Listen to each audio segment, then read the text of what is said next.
There's a moment in Season 2 of The Amazing World of Gumball, a single throwaway scene, maybe 10 seconds long, where Gumball and Darwin are walking down the sidewalk and this skinny blue kid with one giant eye tries to flag them down. He's excited.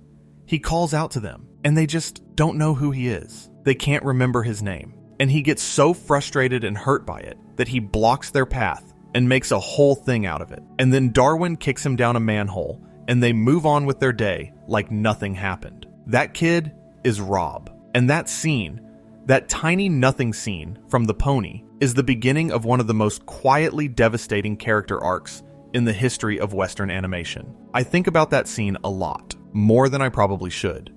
Because the thing that makes it hurt isn't that Gumball and Darwin are being cruel. They're genuinely just forgetful and oblivious, which is kind of their whole deal.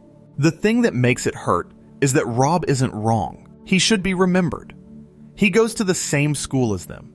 He presumably sits in the same classrooms. He walks those same photorealistic hallways with the actual photographed linoleum floors and the 3D rendered lockers casting real shadow patterns. He is right there. And yet the show itself, not just the characters, but the show, the writers, the universe they all live inside, has decided that Rob doesn't quite matter enough to remember. He's a background character, a body to fill space, the kind of person who exists to make a crowd look like a crowd. Except then something happens. Something the show did that I genuinely don't think gets talked about enough. Instead of just leaving Rob in the background forever, the way every other animated series would have done, Gumball looked directly at what it was doing to him and made it the story, made the forgetting the entire point. Made one lonely, unmemorable, overlooked blue Cyclops into the most philosophically interesting character on the show. But Rob isn't the only one this happened to, not by a long shot. Welcome to Cortoon. If you're new here, this channel is about falling asleep to long, gentle, thoroughly obsessive video essays about animated worlds we grew up loving. Tonight, we are going deep, and I mean genuinely, properly deep, into the forgotten characters of the amazing world of Gumball. The ones who appeared, mattered, and then got left behind by a show that was moving too fast and getting too big to keep track of everyone it had created. Some of them got thrown into a literal narrative void. Some of them just quietly faded. And some of them are still there, in the background, still showing up, but nobody's written a line for them in years. If this sounds like your kind of thing, and if you're here at whatever hour this is, it probably is, go ahead and subscribe. It's free. It keeps the channel alive, and it means next time you can't sleep, you'll have something good waiting for you. Okay, let's go back to Elmore. The Amazing World of Gumball premiered on Cartoon Network on the 3rd of May, 2011. And if you were watching cartoons at that point in your life, you probably remember the first time you saw it and thought, what is happening? What is this show? Because nothing quite looked like it. Nothing quite sounded like it. The world of Elmore was built by layering completely different animation styles on top of high-definition photographs of real streets, real buildings, real parking lots. Gumball himself was this 2D hand-drawn blue cat, moving through spaces that were quite literally photographed from the real world and then used as backgrounds. Darwin, his goldfish brother, was the same. Flat, cartoonish, wearing the little white sneakers that became iconic. But then you'd cut to Rocky, the school's janitor, and he was a Muppet. A literal puppet, rendered to look like a puppet, with the kind of texture you associate with felt and foam rubber. And then you'd see Sussy, and that was, well, we're going to get to Sussy. The show ran for 6 seasons and 240 episodes, wrapping up in June of 2019. 6 seasons, 240 episodes. That is an enormous amount of time in a fictional world. And in any fictional world that size, characters accumulate.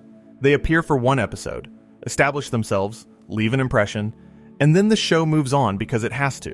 Because there are always more stories to tell, and only so many minutes in a broadcast day. That's completely normal. Every long-running cartoon does this. The difference with Gumball, the thing that sets it apart, is that the show seemed to understand it was doing this. It seemed to be aware of the moral weight of creating a person, giving them a personality, making the audience care about them, and then sliding them back into the background, never to be heard from again. And instead of just quietly letting that happen, Gumball decided to turn that awareness into story, into actual, aired, canonical narrative. It started with a character named Molly Collins. Molly Collins appeared in Season 1. She was a classmate, a background presence, the kind of character you see in group shots of the cafeteria and the school hallway. She looks like a claymation figure, green, rounded, with that particular texture you associate with plasticine under studio lights. She appeared in the first season. She spoke, she was present, she was part of the world, and then she wasn't. Season 2 came, and Molly was just gone. Not killed off, not written out with any kind of explanation, just quietly absent, not there anymore. The kind of disappearance that most shows count on you not noticing. But Gumball noticed. Or rather, it waited until Season 3 and then made her absence into an episode called The Void, which aired in 2014, and which holds a rating of 9.1 on IMDb, which for an 11-minute cartoon is genuinely extraordinary. And what The Void did, what it dared to do, was provide an in-universe explanation for why characters disappear. Why things that once existed in Elmore eventually stop existing in Elmore. The world, the episode explains, is sentient.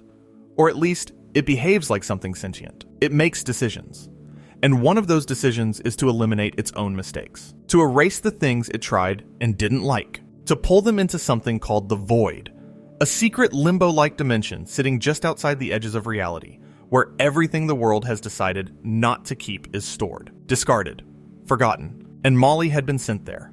While the audience was watching Season 2 happen without her, Molly Collins was in the Void, had been there the whole time, sitting in a dimension full of the world's cast-off mistakes. Jorts, laser discs, Clippy from Microsoft Office, 80s hairspray, Pluto, because the universe had decided, quietly and without ceremony, that she was boring, that she didn't deserve to exist anymore. I genuinely remember the first time I watched that episode. I'm not going to tell you how old I was, because it's embarrassing how old I was when I was still watching Cartoon Network regularly. But I remember the feeling, this specific kind of low-level vertigo that comes from a children's cartoon saying something that a children's cartoon is not supposed to say. The vertigo of, the show knows. The show is aware that characters just disappear, and it has decided to explain that disappearance as a form of rejection. The universe literally decided Molly was too boring to keep around and erased her. That's brutal. That is one of the most brutal things I've ever seen a cartoon do to one of its own characters. Not in a violent way, in a quiet, cosmic, completely impersonal way that somehow makes it worse. Here's the thing about the Void episode that people don't always talk about. It has a kind of happy ending, in the technical sense. Gumball, Darwin, and Mr. Small follow the trail of missing things. They find locker number 116 missing from a sequence that goes 115, then 117. A gap where something used to be. And they eventually make their way into the Void and pull Molly out. She's rescued. She gets to exist again. But then the episode does this one final twist. As they're planning to tell everyone about the Void reaches out and sucks away their tinfoil hats. Mr. Small had been wearing tinfoil to protect his thoughts, which was the thing keeping them all aware of what they'd discovered. And immediately, everyone forgets. Gumball forgets. Darwin forgets. Mr. Small forgets. They look at Molly, who they just rescued from cosmic erasure, and they have absolutely no idea what just happened or why they're all standing in a parking lot together. And Molly? Molly is back. But nobody knows she was gone. Nobody knows what she went through. Nobody is going to bring it up later, or check in on how she's doing, or acknowledge what an enormous thing it was to be literally erased from existence and then pulled back into it. She just gets to be a background character again. Just gets to resume existing in the margins of a show that already forgot about her once and will, almost certainly, forget about her again, which it does. Molly Collins appears in a few scattered episodes after The Void. A voice credit here, a background appearance there, but she never gets another major storyline. The show introduced her, forgot her, made the forgetting canonical and meaningful, and then forgot her again. And I find that almost unbearably perfect. Like the show was making a point about its own nature, and couldn't help but prove it twice. I should say, before I get too lost in the gravity of all of this, that Gumball is also incredibly funny. Like, the setup for The Void is that Gumball and Darwin are at the school stadium watching cheerleaders practice when the cheerleaders form a pyramid, and then just collapse and injure themselves and explode. That's how the episode opens. A cheerleader explosion. And from that baseline absurdity, the show builds this genuinely philosophical exploration of erasure and forgetting. That tonal range, from cheerleaders exploding to meditations on what it means to be forgotten by the universe, is something I don't think any other cartoon has ever quite pulled off. Most shows live in one register. Gumball somehow lived in all of them simultaneously. Now we talk about Rob properly. Because what happened to Molly is a tragedy with a partial resolution. What happened to Rob is something else entirely. Something larger. Something that starts as a joke and ends as a kind of love letter. From a show to a character it originally couldn't be bothered to name. Let me take you back to Rob's actual beginning, which requires a little archaeology. In Season 1, Rob doesn't really exist. He's there. You can see him if you pause in the right places. This impossibly thin blue kid with one enormous eye taking up most of his face. A single magenta iris staring out at the world. He has the design of a background character, visually distinct enough to be identifiable, but not so interesting that you'd stop and think, what's that guy's story? He shows up in crowd shots. He attends The Party in The Party, an episode in Season 1 about Tobias Wilson's sister Rachel throwing a party that Gumball and Darwin desperately want to attend. Rob is there, at the party, having presumably been invited, having presumably shown up, having presumably eaten the party food, and done whatever you do at an animated middle school party. But here's a detail that I love, that I think says everything. Rob's name wasn't actually established on screen until much later. Fans started asking about him. Who is that blue Cyclops from The Party? And one of the writers, James Lamont, had to answer the question online. His name was Rob. He had a name. The writers had given him a name. They just never found a reason to say it out loud. That's the thing about background characters in animated shows. They often have entire profiles in the production Bible. Names, families, personality sketches. All this interior life that exists in documents somewhere that the writers reference when they need to maintain consistency. But that never makes it to screen because the show just doesn't have time. Rob existed fully in the notes. He just didn't exist, really, for the audience. And then came Season 2 and The Pony. And that 10-second scene I described at the beginning. Rob is on the sidewalk.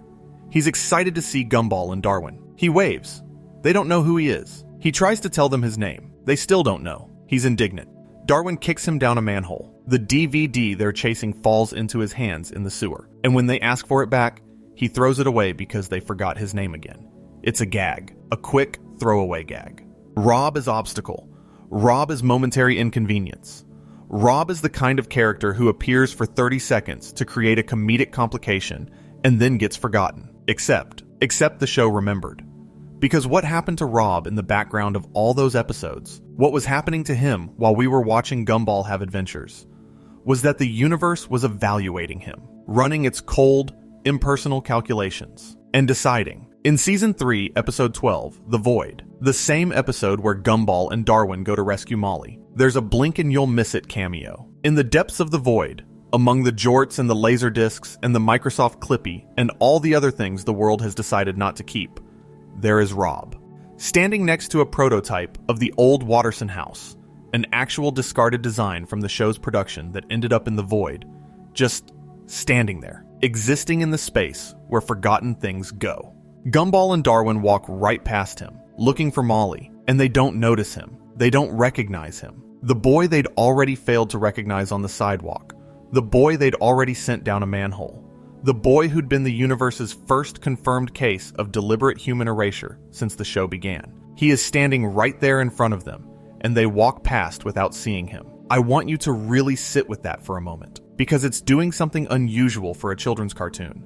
It's not just telling you Rob is forgotten. It's showing you that even when he's directly in front of the main characters, he's invisible to them. He has been so thoroughly deprioritized by the universe, by the show itself, that his presence doesn't register. He's not just in a place where forgotten things go. He is forgotten, actively, in real time, by the very protagonists who could choose to save him, and they don't, because they're focused on Molly.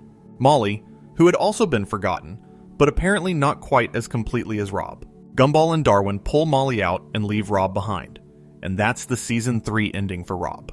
Not dramatic, not with a villain speech or a climactic moment. just a figure standing in the darkness of a dimension built from the world's mistakes, next to a rejected architectural design, watching the only people who might have helped him walk away.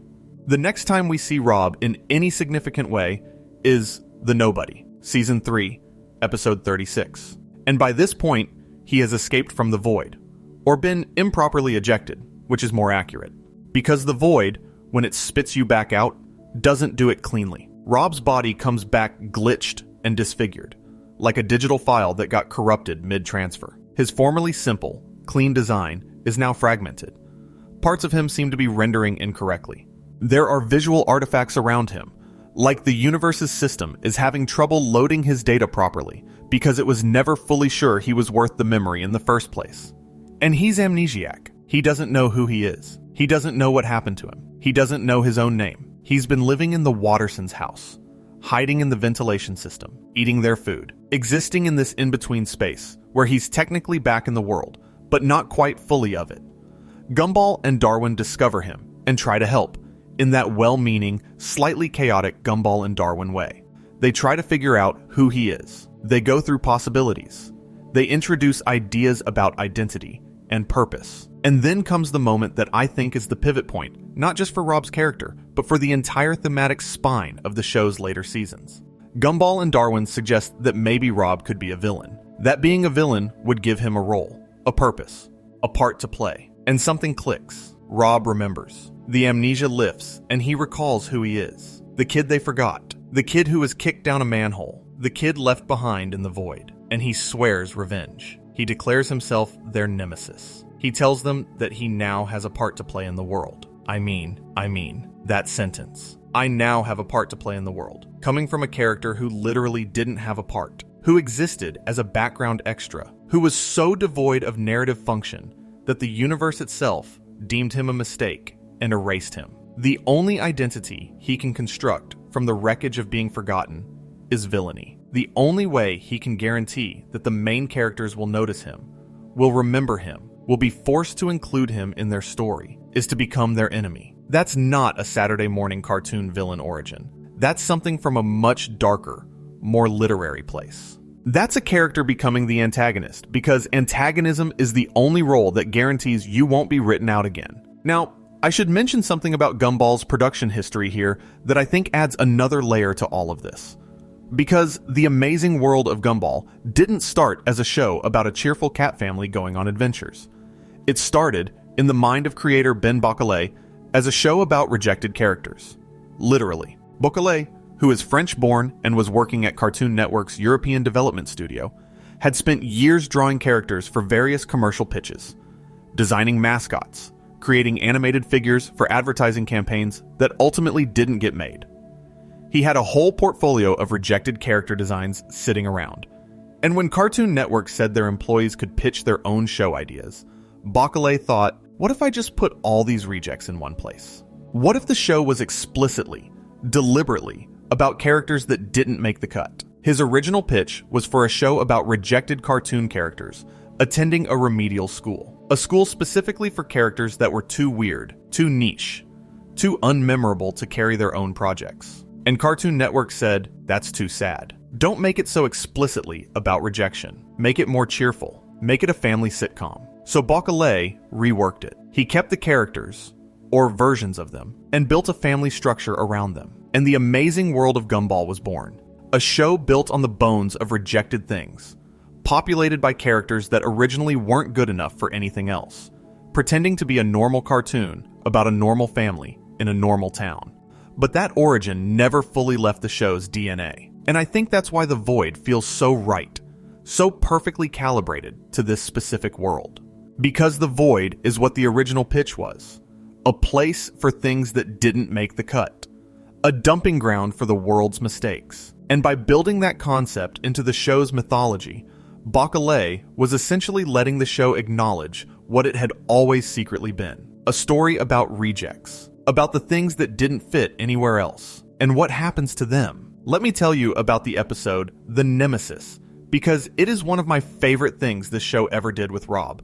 And I think it illustrates perfectly the tonal tension the show was always navigating. The Nemesis is Season 4, Episode 2, and it opens on Rob attempting to destroy Gumball and Darwin. He's been trying. He's been setting traps. He's been concocting schemes. But everything keeps going wrong in this spectacular, Wile E. Coyote kind of way. And what makes it funny and heartbreaking in equal measure is that Gumball and Darwin haven't even noticed. They're going about their days, having adventures, being oblivious. And Rob is out there trying so hard to be a proper villain, attempting to destroy a dam that, it turns out, Elmore doesn't even have, and failing so comprehensively that his intended victims don't even know a villainy campaign is being conducted against them. Eventually, Gumball and Darwin do notice, and their response is not fear or wariness or defensive action. Their response is pity. Genuine, big-hearted, well-intentioned pity. They decide to help Rob become a better Nemesis. They coach him. They give him pointers. They help him rebrand. And the rebrand is genuinely incredible. Rob adopts the name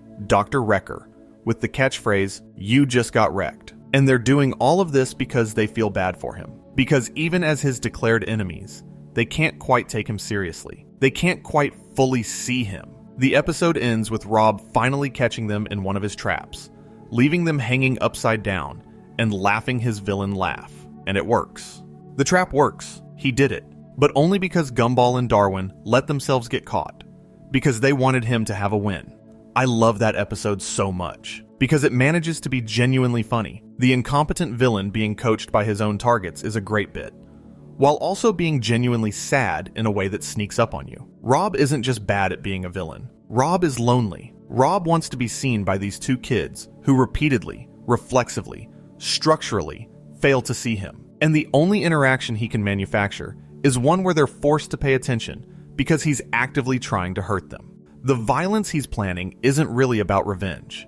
It's about visibility. Around this time in Season 4, something else starts happening with Rob that elevates him from interesting concept to genuinely extraordinary character. He starts talking about the fact that he's in a TV show. Not constantly, not in an obnoxious way, but in these quiet, loaded moments, Rob demonstrates an awareness that the other characters don't have. He knows he's fictional. He knows there's a world outside of Elmore.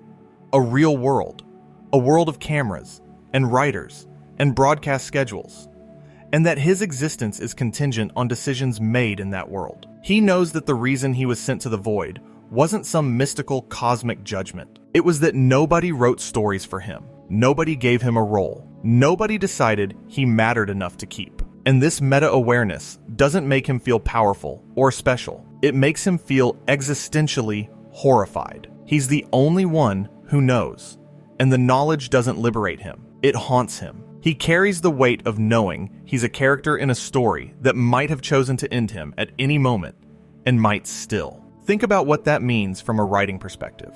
The show's creators took a character whose entire existence was defined by being overlooked, and gave him the unique, agonizing gift of understanding exactly why he was overlooked. They gave him the curse of seeing his own situation clearly, and they made that clarity a source of constant dread rather than empowerment. That's not something you do by accident. That's a very deliberate, very considered choice about what kind of story you want to tell with this particular forgotten kid. Before we go deeper into Rob's arc, I want to stop for a bit and talk about some of the other forgotten characters. Because Rob is the most dramatic example of what this show did with the concept of forgetting, but he's not the only one, and some of the others are worth examining in completely different ways. Clayton. Let's talk about Clayton. Clayton is a red ball of clay. Like, literally. He's a spherical lump of red clay with a face, the kind of clay kid you'd find in an art room. And his thing, his defining characteristic, is that he can shapeshift. He can flatten himself, stretch himself, reform into any shape. He's physically the most adaptable character in the entire show. He could be anyone, look like anything, transform into whatever the situation requires. And Clayton is a compulsive liar. That combination, infinite physical adaptability, paired with a complete inability to tell the truth, is one of those character concepts that seems almost too on the nose until you think about what it's actually saying. Clayton can be anyone, so he never learned to be himself. He can change his shape on command, so he doesn't know what his default shape is supposed to be. He lies because the truth of who he is, a shy,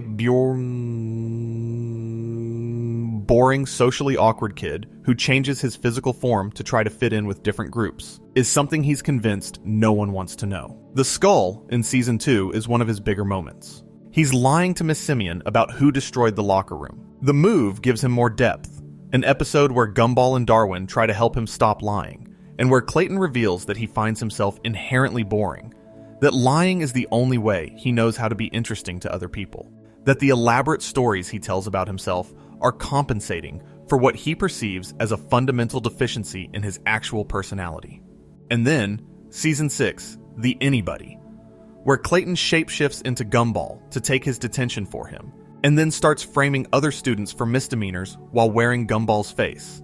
And Gumball and Darwin have to chase him down to stop the impersonation. It's played largely for comedy, and it is funny, but there's something underneath it. Clayton literally became someone else, and started living better as them than he ever did as himself. He didn't just impersonate Gumball. He started getting Gumball's social experiences, his relationships, the interactions that come with being a main character in a show about Gumball. And he had to be stopped and sent back to being Clayton. There's a version of Clayton's story that's heartbreaking, is what I'm saying. A character who can be anyone, who chooses to lie because his truth feels inadequate, who is ultimately most comfortable wearing someone else's face. That's rich material, and the show dips into it, but never quite commits to it, because Clayton is never quite central enough for the show to really go there. He appears, he creates a problem, the problem gets resolved, he goes back to the background. He's a supporting character, a recurring guest, someone the show keeps coming back to without ever fully investing in. I have a soft spot for Clayton. I think because his loneliness is the most legible kind. The kind where you understand exactly what he wants. To be seen as interesting.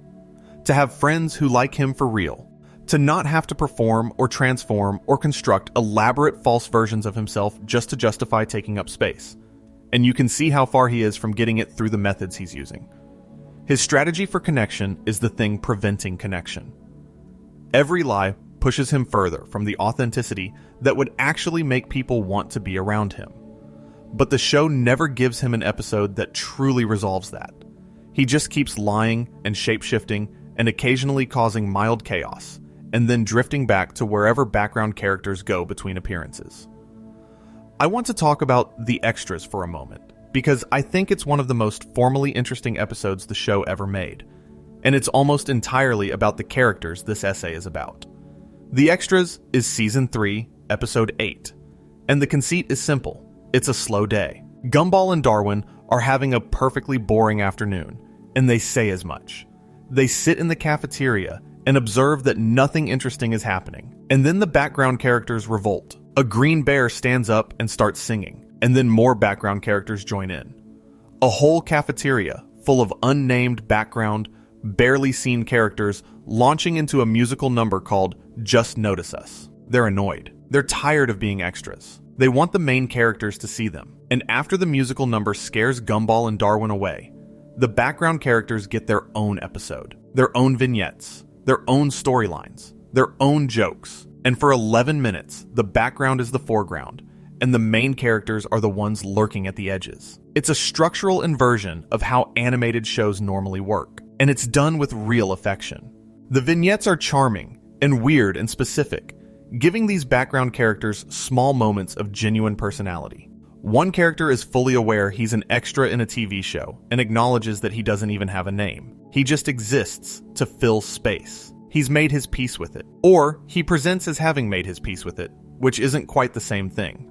The song Just Notice Us is, I'm going to be honest, I get a little sentimental about it, because it's genuinely plaintive.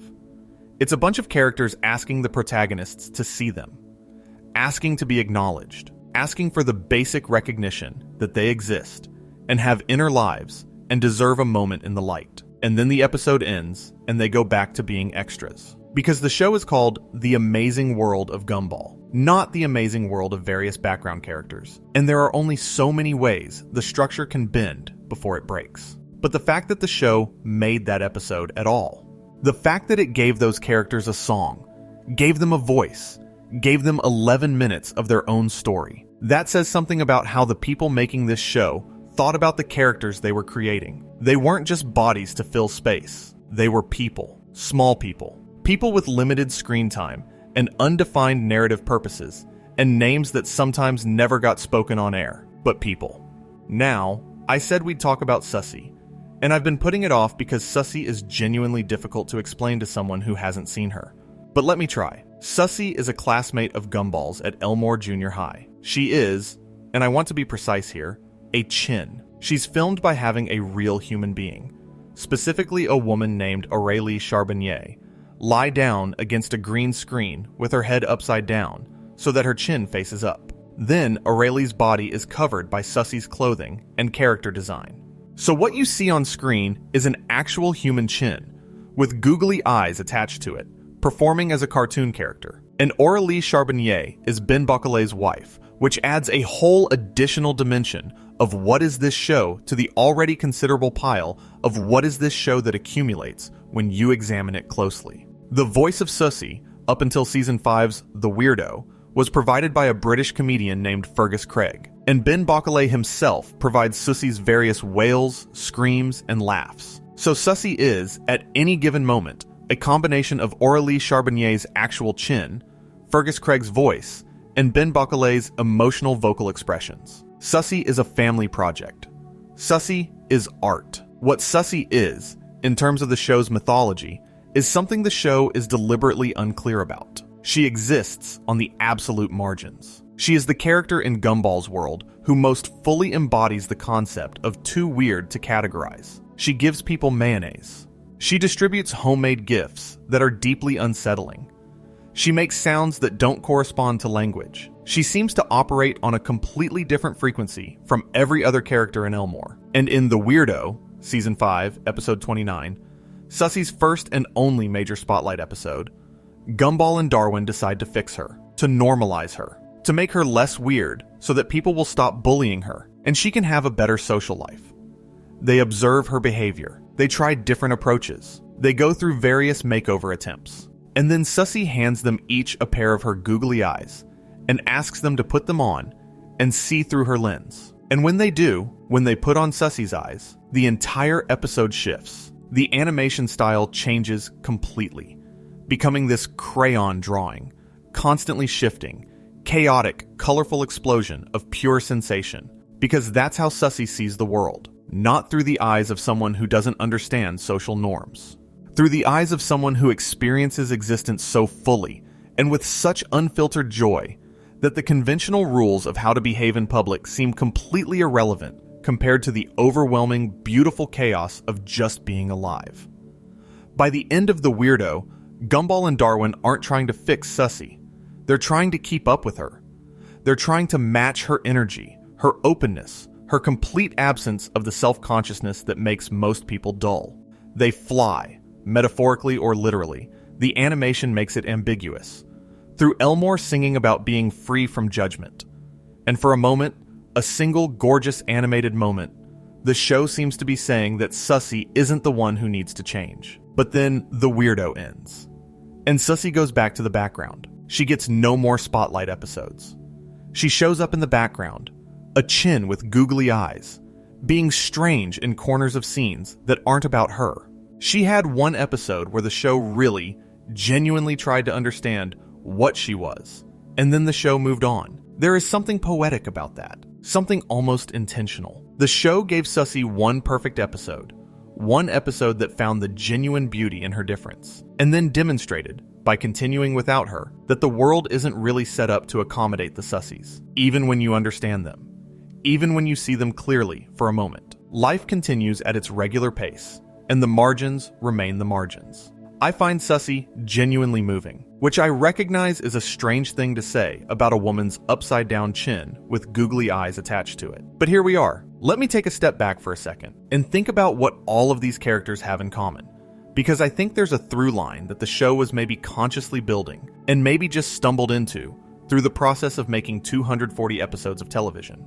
Every character we've talked about so far, Molly Collins, Rob, Clayton, Sussy, exists at the boundary between belonging and not belonging. They're present. They're in the school, in the town, in the same physical space as Gumball and Darwin and all the characters who get to be main characters. but they're not quite in the story. They're adjacent to it. They can see it happening around them. They can observe its rhythms and participate in its periphery, but they don't get to be at the center of it. And the show keeps returning to that boundary, keeps poking at it, keeps asking what it means to be on the wrong side of it, and whether the line between character who matters and character who doesn't is as firm as it appears, and whether the characters on the wrong side of it can do anything about their situation.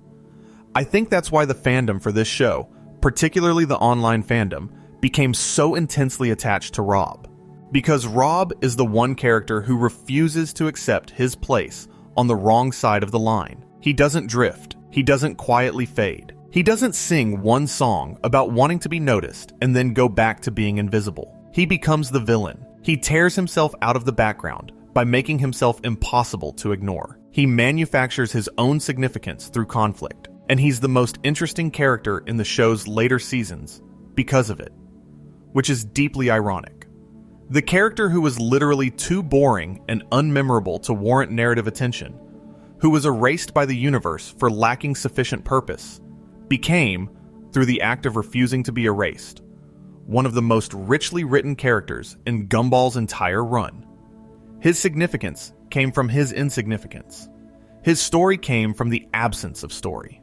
Now, I want to talk about the Disaster and The Rerun, because these are the episodes where everything Rob has been building toward comes to a head. And they're some of the best pieces of television Gumball ever produced. The Disaster is Season 4, Episode 40, the season finale. Rob has been mostly absent for a stretch of episodes, and then he returns. He's been in what the show implies is prison for a while, and he's acquired something, a universal remote. Not a metaphorical universal remote, an actual remote control that controls the universe, obtained from something called the Awesome Store. The show keeps it casual, as it does. With this remote, Rob can pause time, fast forward through events, delete things or people from existence. He has, essentially, the power that narrative itself has. He can make the story go differently, and he uses it on Gumball's family. He starts tearing the Wattersons apart, erasing their memories of each other, accelerating moments until relationships break. It's genuinely dark. The episode has a 9.6 on IMDb, which makes it one of the highest rated episodes of the entire series. And what makes it dark isn't the specific things Rob is doing, but the source of his power. He has the remote. He controls the story. This kid who was sent to the void because the universe deemed him a mistake now has the ability to remake the universe however he chooses. And he's using it for what? To hurt Gumball. To force Gumball to pay attention to him. The scene that hits hardest is when Rob tells Gumball that he never wanted to be the villain. That he would have been happy with anything else. Friend, neighbor, acquaintance, anyone who existed in Gumball's story in a positive way. But that option was never given to him. The show, the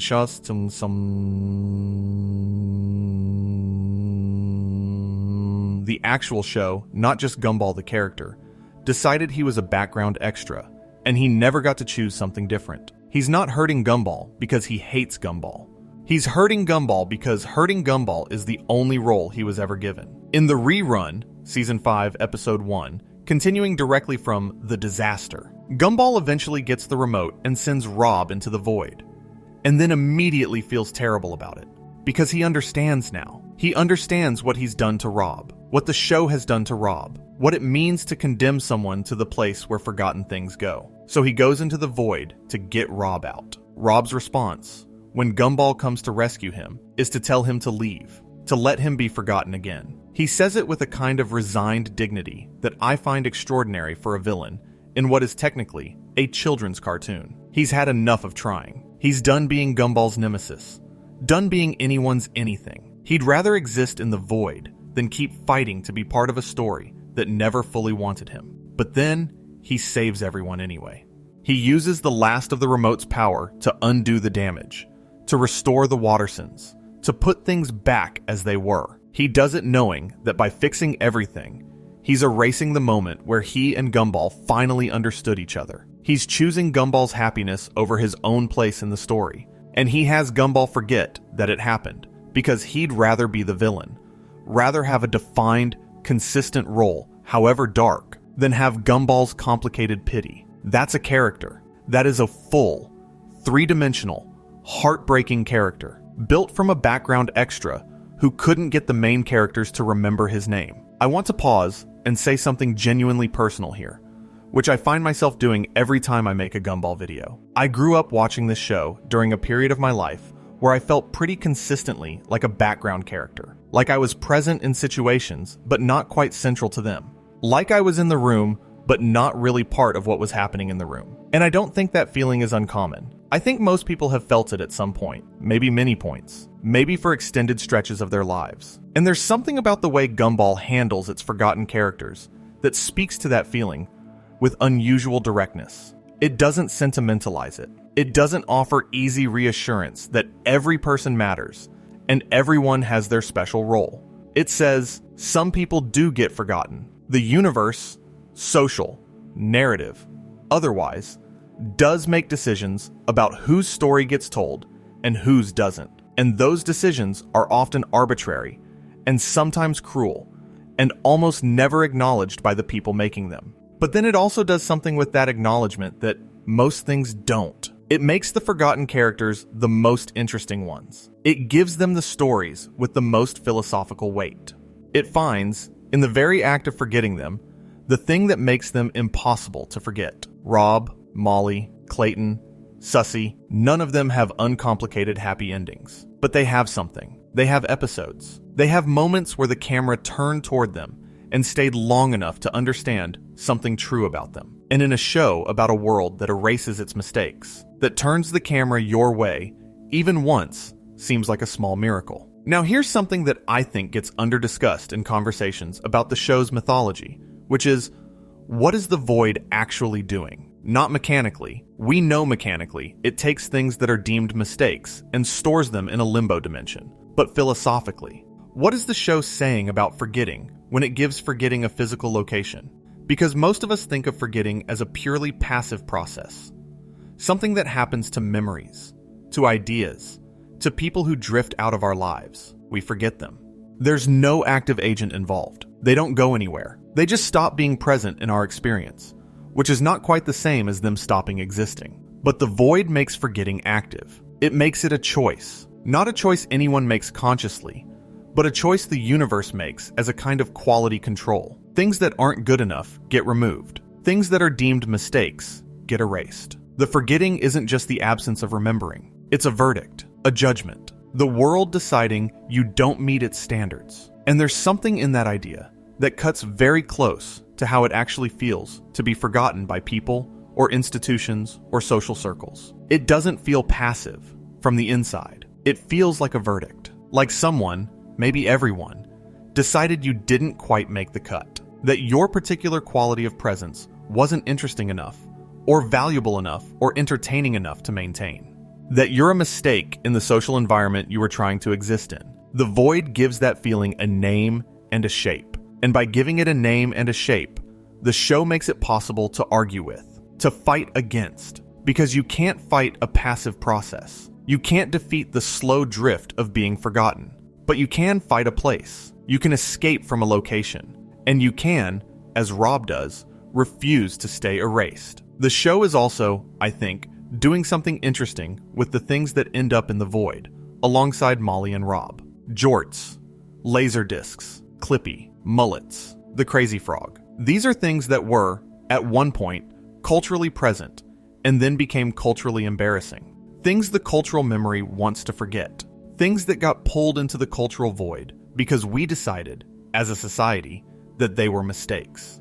And by putting Molly and Rob in the same space as those things, by making a fictional person's erasure equivalent to the cultural erasure of a briefly trendy fashion or a discontinued software feature, the show is making a point about the scale at which forgetting operates. It's not just individual, it's systemic. The same mechanism that erases Jorts erases Molly. The same process that sends Clippy to the scrap heap sends Rob to oblivion. Forgetting is a feature of the world, operating at every level, all the time. And the people who fall through the cracks, the ones the world decides are mistakes, end up in the same place as the fashions we're embarrassed about, just stored. waiting, in the dark. I want to circle back to Tina Rex for a second, because she's a slightly different kind of forgotten character than the ones we've been talking about.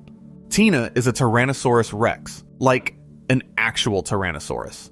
A massive dinosaur living in the junkyard, attending Elmore Junior High, and serving as the school bully at the start of the series. The Fight, Season 1, Episode 36, the final episode of Season 1 to air in the United States, is Tina's showcase episode, and it does something interesting with the classic bully narrative. Gumball has been apparently bullied by Tina all week. She held him upside down for his lunch money. She tore his homework. She shoved his face into his food, and he's convinced he's going to have to fight her. He tells Aeneas about his situation, and Aeneas sends what is essentially a threat back to Tina, which Tina misinterprets as a challenge, so she schedules a formal fight. And then the episode reveals, Tina was never actually bullying Gumball. She was playing with him. All the physical stuff, the lunch money, the homework, that was her version of friendship.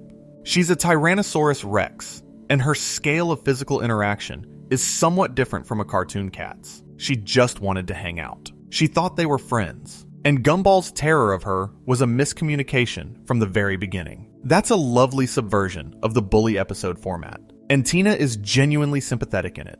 A big, lonely dinosaur who wanted a friend and kept accidentally terrifying him instead. There's a moment where she tells Gumball she's only aggressive because everyone expects her to be like her dad, which is this small, incredibly sad piece of characterization about how identity gets inherited, how the roles others assign you can become the only roles you can see for yourself. And then Tina mostly disappears. She shows up in background shots. She has no speaking roles in Season 3. Her Season 1 storyline, the loneliness, the family dynamic, the desire for real friendship, is never really returned to. She was important for one episode, and then she became part of the furniture.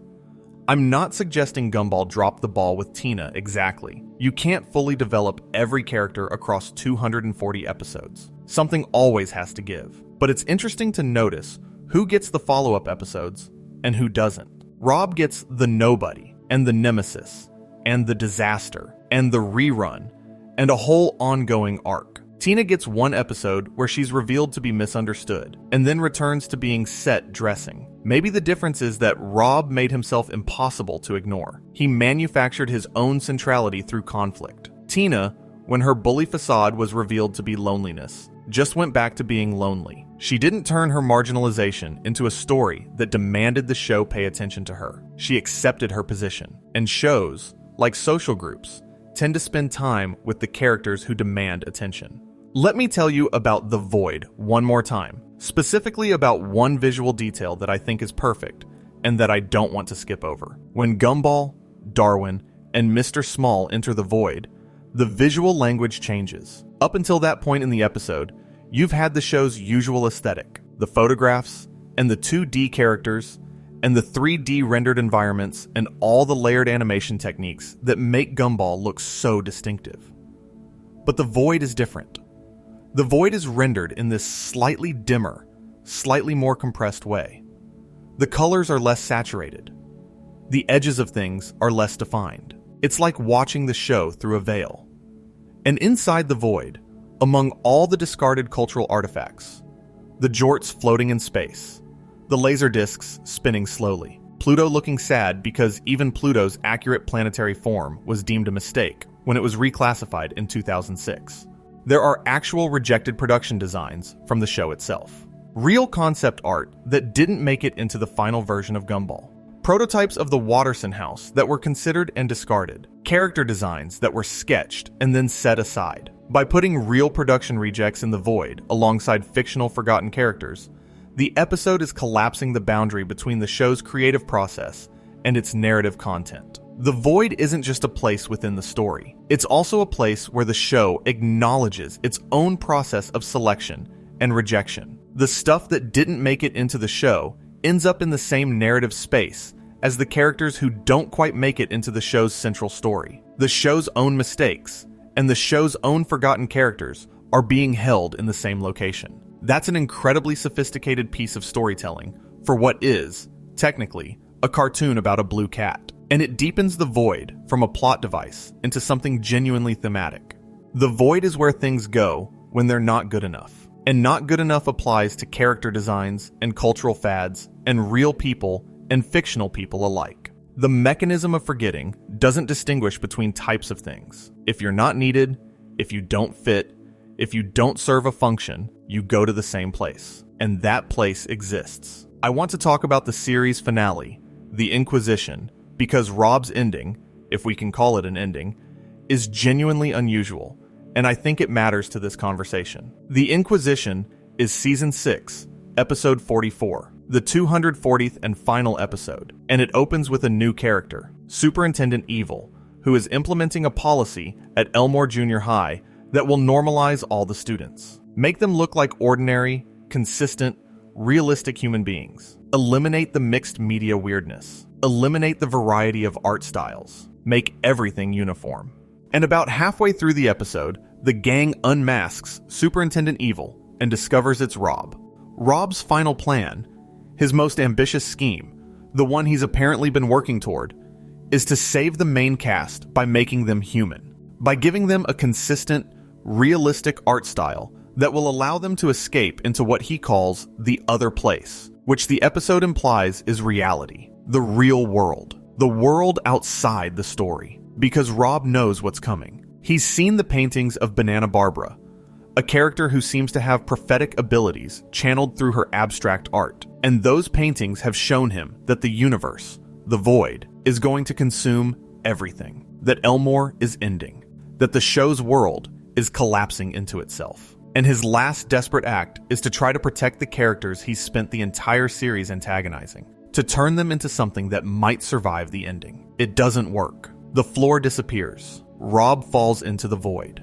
The final image of the Amazing World of Gumball is Rob falling, his expression unreadable, the screen freezing on him as he descends into the dark. "It started," he says, just before he falls. And then credits. I want you to think about that. The show that began with Gumball, a blue cat, a main character, the protagonist by name and design and function, ends with Rob, the kid nobody could remember, the kid kicked down a manhole, the kid left behind in the void when Gumball and Darwin went to rescue Molly, the kid who had to become a villain, just to guarantee he'd be part of the story. The final image of this entire show is the background character, the forgotten one, the one the universe tried to erase. He gets the last frame. I don't think that's accidental. I think that's the show completing an argument it's been making since Season 3. The forgotten character mattered. He was, in the end, the most important one, the only one who understood what was happening, the only one who tried to do something about it, the only one whose arc tracked the full length of the show's mythology from the Void's first appearance to its final consummation. Rob, who had no narrative purpose, became the narrative's final image. The kid who couldn't get anyone to say his name outlasted the show itself. Now, there's an epilogue to all of this. Sort of.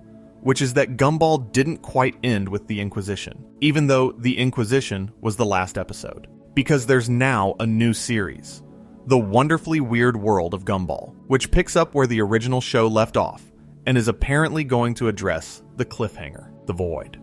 What happened? What Rob's fall meant? Whether he survived it, or whether he's down there with the jorts and the laser discs, floating in the dark. And I find myself feeling something about that, which I can only describe as tender apprehension.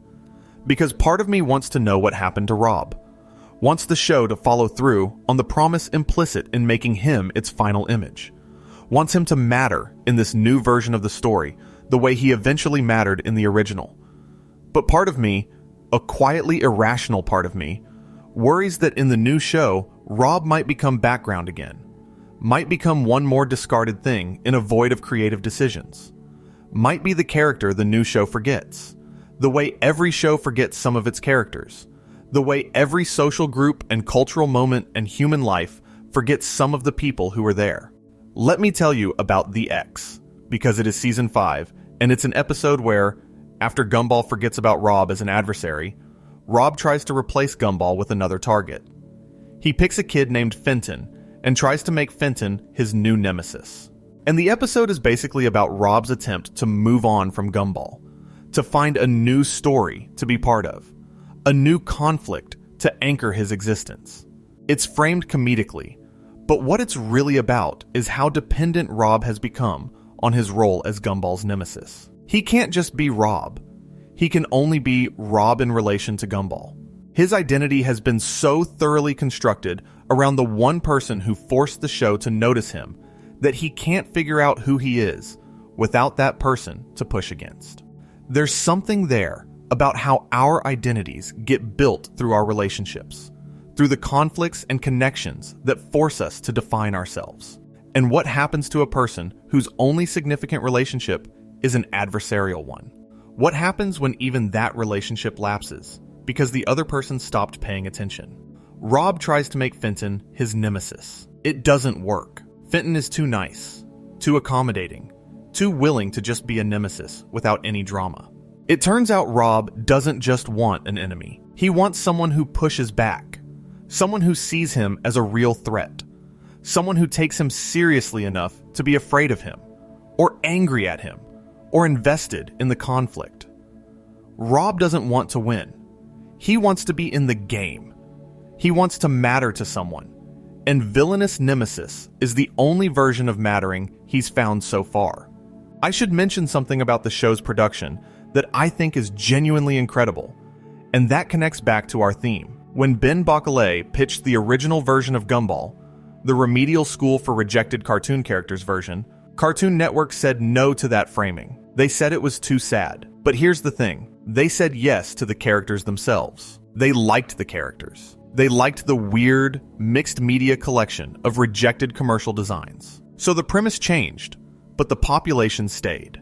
Every character in Elmore Junior High, or at least the original core group of them, was, in some sense, a reject. A character that didn't make the cut somewhere else. Gumball himself started as a design created for a completely different project. Darwin was redesigned from a rejected character. Nicole, Richard, Aeneas, all of them passed through some version of the selection process and were found lacking for their original purposes.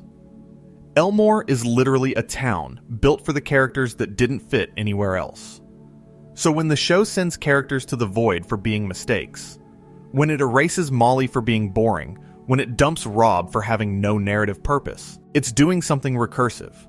It's sending rejects to limbo in a show that is itself made of rejects. The characters being erased by the universe are, on a production level, variations of the same kind of character the whole show is made of. The void is where you go if you're not even interesting enough to be a reject that made it into a show about rejects. I genuinely don't know if Bacalé intended that level of recursion, but it feels too precise to be accidental. The show that exists because rejected characters got a second chance has a narrative mechanism for rejected characters within itself, and the characters that fall into that mechanism, the characters too boring even for this, get the most interesting stories. The show's mythology turns on itself. The most forgotten characters are the ones the show can't stop thinking about. There's a minor character I want to mention briefly before we get to the end, and that's Banana Barbara. She comes up in the Rob mythology, but she deserves a moment of her own because she's a genuinely interesting figure. Banana Barbara is an older banana lady who paints abstract pictures, and her paintings are prophetic.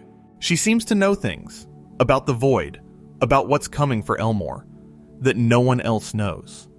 And she channels this knowledge into art, into these wild abstract canvases that only make sense in retrospect, when the things she's painted have come to pass. She's never sent to the void, despite appearing to have this unusual awareness of it.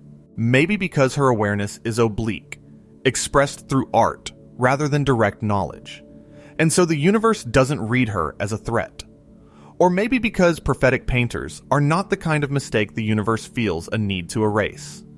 They're useful in their way. They make the narrative more interesting. But I love Banana Barbara for what she represents in relation to Rob. Rob is the character who knows about the void because he's been there, because he lived through it, because he carries the knowledge in his body as scar tissue. Banana Barbara knows about the void because she can see it somehow, through the peculiar window of her artistic sensibility. They're the two characters who understand what's coming, and neither of them can quite communicate it to the people who need to know. Rob tries to tell Gumball.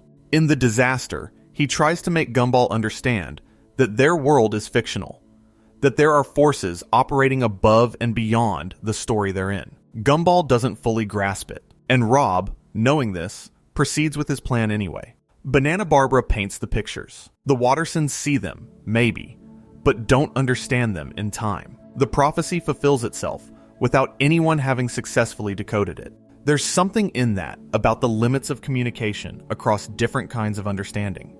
Rob knows from experience. Banana Barbara knows from vision. And neither kind of knowing translates cleanly to the people who most need to hear it. The warning exists. The knowledge exists.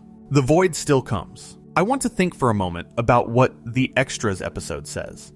Not just about the background characters, but about the structure of storytelling itself. Because I think there's something there that applies beyond Gumball. That applies to all the long-running stories we love. Every story, every long-running narrative with a large cast, has a hierarchy. There are the characters who get the stories, who drive the plot, whose names appear in the episode titles. And there are the characters who exist in the spaces between those stories, who fill out the world, who make the setting feel inhabited and alive. And the line between those two categories is not always drawn on the basis of which characters are most interesting or most deserving. It's drawn on the basis of which characters got a moment, got a pitch, got a writer who was passionate about them, got the timing right. Rob got his moment not because someone decided he was particularly interesting at the outset. He got his moment because someone noticed he'd been forgotten and decided to make the forgetting the point. The story grew out of the oversight. The character's significance came from his insignificance. That's not a planned development. That's a show being responsive to its own patterns, willing to look at what it's doing and let that look become something. And the Extras is the most explicit version of that willingness. The episode is the show saying, "We see you. We see that you're in the background. We see that you have names we haven't said, and personalities we haven't explored, and stories we haven't told. And for 11 minutes, we're going to give you the stage. We're going to let you sing about wanting to be noticed, and we're going to hear you." It doesn't fix anything. The background characters go back to the background. The extras remain extras. But they were seen. They had a moment where the story acknowledged their existence as something more than set dressing. And in a show about what it means to be forgotten, that moment of being seen is not nothing. It might be everything. I keep coming back to Molly Collins. I think because she represents something very specific that I haven't quite finished articulating. Molly is interesting because she's the first case, and because the void is explicitly presented as the explanation for her absence. The show gave Molly's disappearance a reason. It went back and said, here is why she wasn't here. Here is what was happening to her while you didn't notice she was gone. And then it rescued her, physically rescued her, pulled her out of the void, and returned her to the world. That's more than most forgotten characters get. Most forgotten characters just stop appearing. The show moves on. There's no in-universe explanation. There's certainly no rescue, but the rescue is slightly undercut by what comes after it. Molly is back in the world, but her return doesn't change her narrative status. She's still a background character. She still appears occasionally and speaks occasionally and is present at school events, but she doesn't get a storyline that builds on what happened to her. The experience of being erased, of existing in the void, of watching jorts and laser discs float past her while she waited for someone to remember her. That experience doesn't get explored. It just gets filed away. The rescue happened, and then life continued. This isn't a criticism of the show, exactly. It's a very true-to-life way of handling trauma. The world doesn't stop and process your experience with you. The show must go on. The other characters have their own lives and their own stories. And Molly's particular horror, her specific, intimate knowledge of what it feels like to be declared a mistake by the universe, is not something that fits neatly into Gumball's ongoing narrative. But it means that Molly, after the void, continues to carry her experience in silence. She knows something the other characters don't. She was in the dark, in the place where forgotten things go, and she came back without anyone knowing what that meant or what she went through. She's a character who has had an extraordinary, defining experience, and who has nobody to talk to about it, and who the story treats as a background presence anyway. There's a dignity to how she handles that, or at least how I choose to read her continued background presence. She keeps showing up. She keeps being there, even knowing what the universe thinks of her, even knowing she was deemed boring and erasable. She keeps existing in Elmore. She doesn't become a villain. She doesn't rage against the judgment. She just continues to be Molly Collins, doing whatever Molly Collins does between her occasional glimpses in the background. That takes a kind of quiet courage, and nobody on the show ever acknowledges it. There's one more thing I want to talk about before we move toward the end of this. And that's the question of what the show is saying about its audience, specifically about us, the people watching it. Because the void, in the show's logic, isn't created by the characters. It's created by the world, by the implicitly sentient universe of Elmore, making judgments about what deserves to exist. But who, in a children's television show, does the world's judgments actually reflect? Who decides whether a character is boring or not interesting enough to keep? Who is the real agent of the forgetting? I think the show knows the answer. I think the show is, at least sometimes, pointing its finger back at us. When Molly is erased for being boring, that's not an abstract cosmic decision. That's a reflection of the fact that viewers found her boring. That she generated no significant discussion, no fan art, no requests from the audience for more Molly content. The universe is sentient, but the universe is also shaped by attention, by engagement, by what people choose to care about. When Rob is sent to the void for having no narrative purpose, that's because the audience never asked about him, never made him a topic, never gave the writers a reason to think he was worth developing. It took fans actively noticing his absence from episodes, actively asking who that blue Cyclops was, for Rob to gain enough cultural presence to warrant the story that was eventually built around him. The void is where things go that we stopped caring about. And we, the audience, the cultural consumer, the viewer, are the ones who stop caring. We participate in the forgetting. Every time we scroll past a background character in a wiki article, every time we skip the episodes that aren't about the main cast, every time we decide that this character or that character just isn't as interesting as the protagonist, we're operating the mechanism. We're doing what the universe of Elmore does to its mistakes. The show, I think, knows this. The song, Just Notice Us, in the extras, is sung to Gumball and Darwin. Yes. But it's also, in a way, sung to us. The audience who might be watching without really seeing.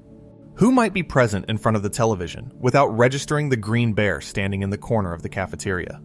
Without registering that locker 116 is missing from the sequence?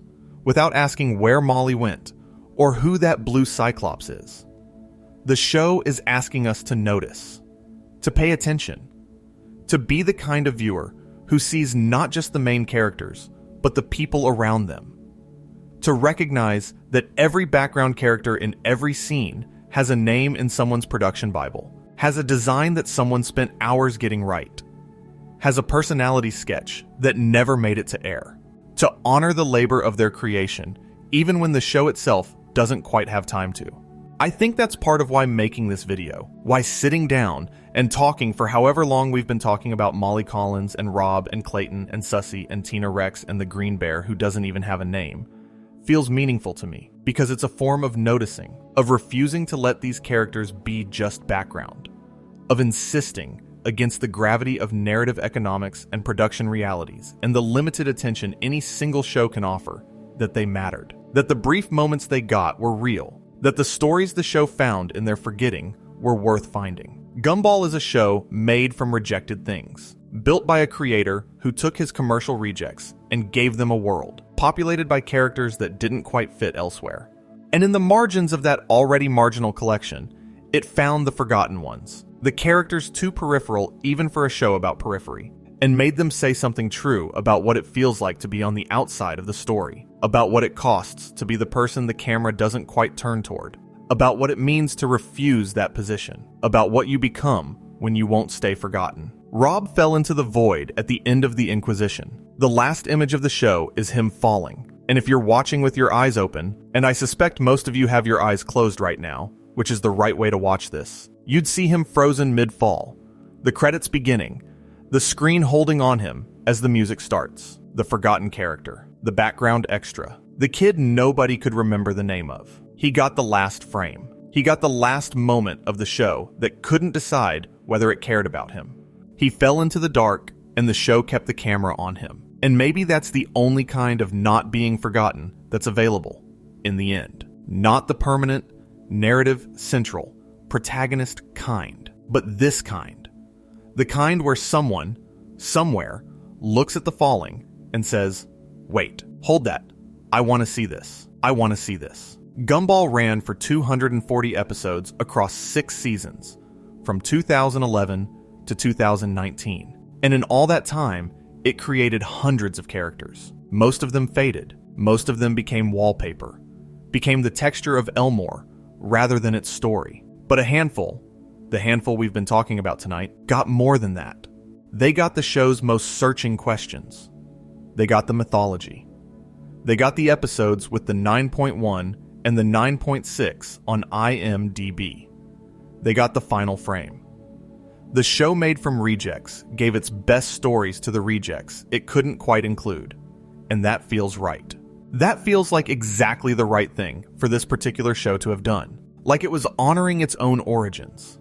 Like Ben Bacalé, looking at the pile of rejected commercial characters he'd built a children's cartoon around, decided to turn the honoring inward and ask, and what about the ones we almost forgotten here too? What about them? They got this. They got the void, and the escape from the void, and the universal remote, and the final frame. They got the moments that are going to stay with you. They got the episodes people are still watching and rewatching and making videos about years after the show ended. They got the stories that are, genuinely and without hyperbole, about something, about the experience of being dismissed, about the question of whether significance can be manufactured from insignificance, about what it means to refuse to be erased. They got remembered, which is maybe the only thing that ever really mattered.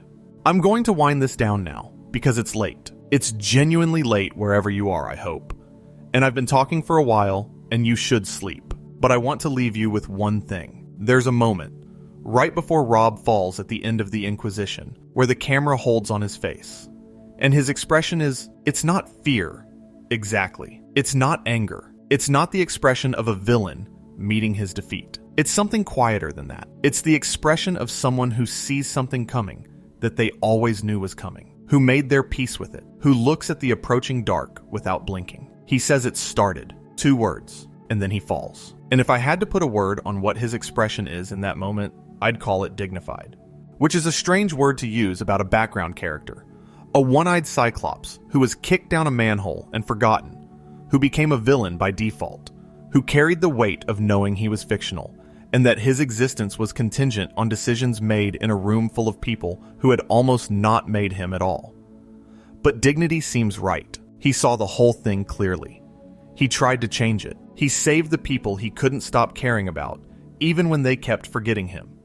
And then he fell. There's something very peaceful about that ending, if you look at it with the right kind of eyes. Not happy, not tidy, but peaceful. The kind of peace that comes from having done what you could, from having been seen even once, from having gotten the last frame of a show that almost didn't have a frame for you at all. Gumball is a show about forgetting and being forgotten and refusing to be forgotten, and eventually, in the end, coming to terms with the fact that some forgetting is inevitable, and the measure of a thing isn't whether it's remembered forever, but whether it was real while it lasted, whether it mattered in the moments it occupied, whether someone, at some point, turned the camera toward it and left it there long enough to mean something. Molly Collins was real. Rob was real. Clayton, still lying, still shape-shifting, still trying to connect through the wrong methods, is real. Sussy and her googly eyes and her crayon drawing vision of the world is real. The green bear singing "Just Notice Us" to an empty cafeteria is real. They were all real. They occupied their frames. They meant something to the people who made them, and they meant something to the people who watched carefully enough to see them. They got this. This video. This hour, or however long it's been. This quiet attention. From people who couldn't sleep, and decided to spend the dark hours thinking about the kids that Elmore forgot. That's not nothing. That's everything, actually. Get some rest. Let the background characters of your own life drift a little closer to the center of your attention tomorrow, if you can. Notice who's been in the frame all along that you haven't quite seen. Notice the missing locker, the name you keep forgetting, the person in the corner of the cafeteria who's been waiting a long time to be acknowledged. And to the Mollys and Robs and Claytons and Sussys, the real ones, the ones living in the margins of other people's stories, the ones who felt what it is to be deemed a mistake by a world that didn't quite have room for them. You're not in the void. You're here. Someone sees you. Good night, everyone. Sleep well.